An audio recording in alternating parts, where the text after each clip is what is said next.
আসসালামু আলাইকুম এভরিওয়ান, আশা করি সবাই অনেক ভালো আছো। তো প্রথমে যে ড্রাফটটা দেখিয়েছিলাম, আজকে ড্রাফটের ড্রেসটা তোমাদেরকে দেখাচ্ছি।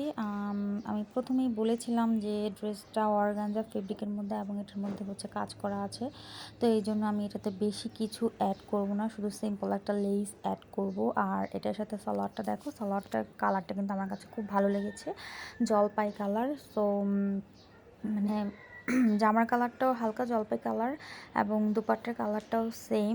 আর প্যান্টের কালারটা হচ্ছে গাঢ় জলপাই কালার। আমার কাছে কিন্তু মানে পুরো ড্রেসের কম্বিনেশনটা খুবই ভালো লেগেছে। আর লেসটা আমি ইউজ করেছি জামার মধ্যে যে কাজ করা, যে এই যে মেরুন কালারটা, এটা আমি এটার সাথে একদম পুরোপুরি ম্যাচ কোনো লেস খুঁজে পাইনি। এই জন্য আমি এটা আমার কাছে মনে হচ্ছে পারফেক্ট হবে, তাই আমি এটাই কিনেছি। সো ফাইনাল লুক দেখতে হলে আমার সাথে থাকতে হবে। সবাই ভালো থেকো, আল্লাহ হাফেজ।